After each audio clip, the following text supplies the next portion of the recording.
Bonjour à tous et on se retrouve aujourd'hui avec Green Power 713 pour un système de redstone expliqué. Donc le système de redstone que je vais vous expliquer, donc il y a ici un coffre normal, un four normal, table de craft normale, mais si on vient ici, on ouvre un coffre secret qui ouvre un passage dans le mur. Donc passons donc, voyons donc le système de quoi il a l'air.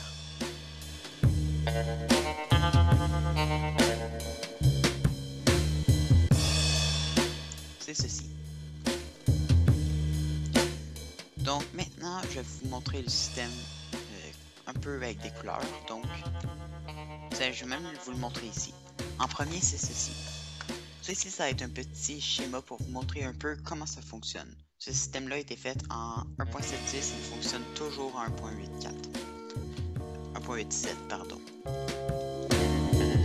Alors, si on pèse sur le bouton ici, ça va actionner genre un levier ici, qui va envoyer la redstone dans 3 parties. La première partie, c'est ceci, un double piston extender, donc ceci et ceci, aussi simple que ça. Le orange, j'ai mis une torche ici pour dire que ça arrive seulement quand on éteint le courant, donc il n'y a rien dans l'orange. Et dans le rouge, ça fait monter la table de craft, parce que ceci était derrière la table de craft. Ceci n'est pas obligatoire, mais je l'ai fait quand même parce que je le fais. Quand on va repaiser sur le bouton, ça va désactiver le levier, ce qui va désactiver la table de craft, ce qui va désactiver ici dans l'ordre ceci et ceci. Et après ça, comme ça s'est éteint, on rallume et on rééteint celui-ci pour ramener le bloc ici et ainsi ça va ouvrir le passage. Maintenant, si on regarde de couleur en couleur, donc le vert c'est le début. Donc quand on active ça, ça envoie notre impulsion ici, un pulse limiteur et dans ceci. Vous connaissez les chaudrons, maintenant que j'ai fait mon guide de la redstone, vous savez pourquoi ils sont utiles. Donc ceci c'est notre T-flip-flop, excusez-moi, j'ai oublié le terme. Donc ceci c'est la T-flip-flop qui est lieu grâce à ce comparateur dans les 3 ici, vu que c'est plein. Et ensuite, on a notre double piston extender ici. C'est même sur 2 de haut, il n'y a aucun problème du tout. Et le système orange, c'est le système pour ramener le piston juste ici. Et le système rouge juste là qu'on voit rapidement, c'est le système pour la table de craft. Donc on voit ici le système rouge qui s'en vient ici à la suite de la torche. Donc si on fait ça, ça fonctionne. Si on fait ça, ça fonctionne aussi bien. Donc je vais juste vous montrer rapidement comment j'ai fait pour arriver à ce système-là. Donc le premier système, c'est celui-ci, le moins compact que possible. Ça m'a donné ceci. Donc quand on active, ça fonctionne super bien. Donc on a ici notre T-flip-flop avec le bloc de redstone. Ça va ici. J'utilise un pulse limiteur ici, mais en fait c'est connu sous le nom de Edge Detector. Donc je sais pas si j'en ai parlé dans mon guide de la redstone. En gros, ce que ça fait, c'est que ça envoie une impulsion seulement quand il y a une montée de courant. Pas quand il y a une sortie. Pas quand le courant passe de 0 à 1 jusqu'à 15, en autre mot. Donc quand cette torche-là s'allume. Donc vous allez voir ici, donc si je prends un bouton, et que je le mets ici, si je pèse, aucun signal a été envoyé ici, et si je pèse maintenant, là, il y a un court signal. Ceci, c'est un Edge Detector. Si on continue ici, ça s'en va aussi là-dedans. Donc, c'est un Double Piston Extender. Donc, un tick qui pointe dans le bloc ici. Ce que ça va faire, c'est que ça va utiliser le principe d'alimentation directe et de la bas switch. Donc, rapidement, on a 2 pistons ici. Si je mets un levier ici, j'active lui.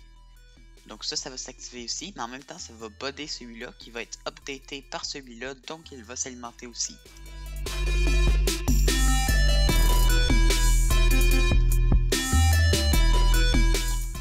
Voilà. Après ça, on a une alimentation ici. Donc les ticks sont tout de même assez importants. 1, 3, 4. Mais j'avais envie de le compacter un peu. Donc je me suis rendu dans ce système-ci. Ce système-ci, c'est un système que j'ai réellement utilisé. Donc encore très compacté. Puis il fonctionne aussi bien. Mais encore une fois, vous voyez que c'est pas le mieux à cause de ce loop ici. Puis ça, je l'aimais vraiment pas, donc j'ai décidé d'essayer de l'améliorer un peu. Là, on se retrouve sur ce système-ci avec le bloc de redstone. Donc, super efficace. Et donc, maintenant qu'on l'active, il fonctionne super bien. Et quand on le réactive de nouveau, ça ne fonctionne plus.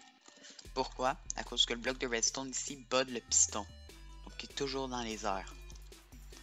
Donc ça ne change absolument rien. Pour le réinitialiser, il faudrait casser le bloc de redstone et le reposer. Et donc, ça ne fonctionne pas.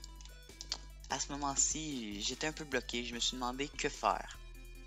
Puis à ce moment-ci, j'ai vu une vidéo de Zephyr qui montrait comment on utilisait les chaudrons. De Zephyr pour la chaîne de Minecraft Zephyr, je sais à le dire, il y aura sans doute un lien dans la description. Et finalement, j'ai décidé, j'ai pu utiliser, désolé, les chaudrons. Comme celui-ci. Voilà. Et vous voyez maintenant, c'est très compact, il n'y a plus de loop. Le seul loop qu'il y a, c'est pour le bouton à l'intérieur, mais ça, c'est un bouton comme les autres. Voilà, qui est relié au système, tout simplement. Mais à part ça, il n'y a rien. Alors, passons sans plus attendre à la construction. Donc, j'ai encore utilisé les couleurs. Ça fait très longtemps que je ne l'ai pas construit, alors ça se peut que j'aie quelques problèmes à m'en rappeler. Donc, c'est un coffre piégé, bien sûr, pour envoyer un signal de redstone. Ah, j'allais oublier. Comment je fais pour puncher au travers du mur? C'est très simple. J'utilise des escaliers. Je vais même prendre un escalier de cobble aussi pour expliquer. Donc, si je place un escalier comme ceci, puis un escalier comme ceci.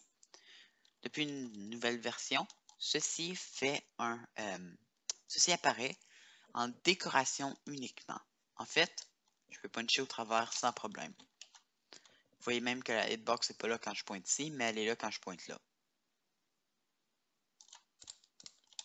Et donc, c'est de ça que je me suis servi. Donc, ceci, c'est un coffre piégé qui fait qu'envoyer un courant de redstone. Ensuite, c'est un double répéteur sur 4 ticks. J'avais fait ça parce que j'avais eu des bugs, il me semble, sinon. Ensuite, c'est un pulse limiteur. Un pulse limiteur, excuse. Avec un répéteur à 1 tick. Enfin, je crois que j'ai mis un répéteur. Oui, effectivement. Puis, un piston vers le haut avec un chaudron.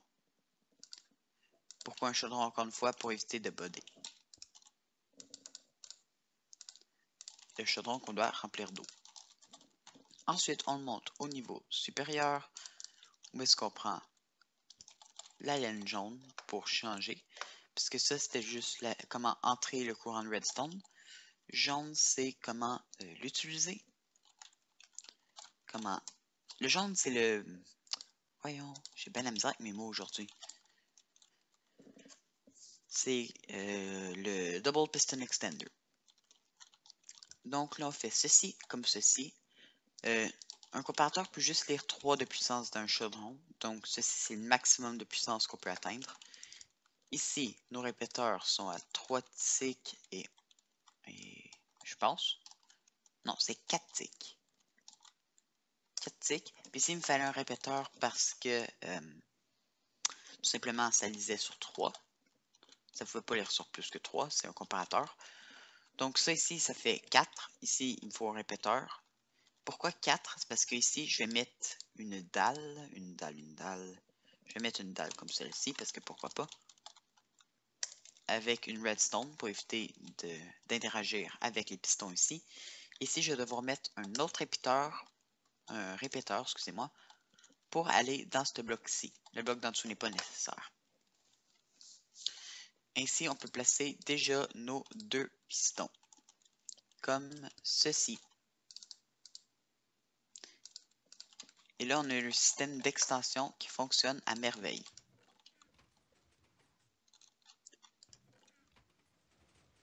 Mais on ne peut pas rétracter. Est-ce qu'on pourrait diminuer lui à un tick? Ok, on pourrait diminuer lui à un tick. Est-ce qu'on peut diminuer lui à un tick? Ok, apparemment, on peut diminuer ces deux-là à un tick. Puis ça, je pense que ça va pas fonctionner. Ok, ça fonctionne super bien en fait. Sauf qu'on fait une impulsion d'exactement un tick. Ok, donc oui, ça fonctionne même avec un seul répéteur, comme celui-ci. Intéressant à savoir. Ça fonctionnait pas moi quand je l'avais fait la première fois. Donc c'est pour ça que c'est comme ça, mais maintenant si ça fonctionne, tant mieux. Les bugs ont dû être réglés. Maintenant pour le système de rétractation. Alors ici, vous allez changer le bloc en dessous. Donc ici, c'est pas un bloc, c'est une dalle avec 4 ticks, encore une fois. Ici, vous allez devoir mettre une torche. On a une redstone ici. On a un piston ici qui s'en va vers le haut. Donc, il me faudrait des blocs orange. Voilà. Ici, je vais mettre des blocs verts pour que vous voyez mieux. Voilà. Et un bloc orange ici. Et un répéteur ici qui s'en va dans un bloc avec une redstone et un répéteur à 4 ticks. Donc, si vous vous rappelez les ticks, c'était 1, 3, 4. Maintenant, c'est 2, 4, 5. Donc, un tick plus tard. Tout simplement à cause du comparateur, mais je ne peux rien y faire. De toute manière, ici j'aurais pas eu grand choix. Ben, quoi, j'aurais dû mettre deux répéteurs pareils, c'est vrai. Mais j'aurais pu mettre lui à 3 ticks si on n'aurait pas eu le comparateur ici. Sinon, il y aurait une manière... Non, en fait, ça ferait rien. Parce que je me disais, on pourrait mettre un comparateur, mais le comparateur a un tick de délai aussi. Donc maintenant, le système, je ne sais pas s'il va fonctionner si je mets un bloc ici. Donc, surprise. Ok, il fonctionne. Moi, il fonctionnait moins bien. Donc, pour qu'il fonctionnait mieux, je devais casser le bloc ici et mettre une redstone. Donc là, on voit très mal à cause d'un bug de lumière que je vais régler grâce à une glowstone pour qu'on voit mieux aussi. Voilà. Problème réglé. Et donc là, quand on fait ça, on peut faire notre mur ici. Donc, moi, je vais le faire en... Il faudrait quelque chose qui ait des escaliers, donc je vais le faire en quartz. Même si quartz, c'est peut-être pas le meilleur à cause des blocs des updates de lumière, là, mais... Donc, ici, il faut bien se rappeler de mettre nos escaliers. Donc, l'escalier comme ceci, pour qu'on puisse tout de même avoir accès au coffre. Et l'escalier comme ceci, pour qu'on n'ait plus accès, pour qu'on ne voit plus le coffre. Maintenant, il ne reste que la table de craft. La table de craft, c'est tout simple. C'est un piston. Ici, on peut miner... Oups, red sand. On peut miner par ici. Ici, on récupère le signal grâce à une torche, tout simplement, et la redstone jusqu'au piston. Et ensuite, on ne peut pas couvrir ce bloc-là à cause de ça, donc même la glowstone, au lieu de la mettre là, on pourrait la mettre ici. Glowstone, c'est correct, c'est pas un bloc plein. Et ici, on peut mettre notre table de craft. Voilà. Et nos deux sandstones. Pas nos deux sandstones, deux red sand. Et voilà, le système est terminé. Il fonctionne parfaitement.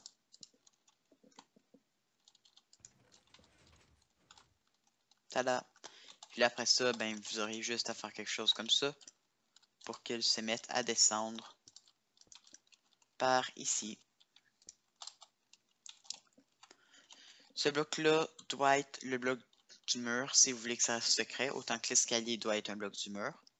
Ce bloc-là peut être le bloc de l'intérieur si vous voulez, tant que c'est un bloc solide. Sauf que moi, je vais laisser jaune pour le système.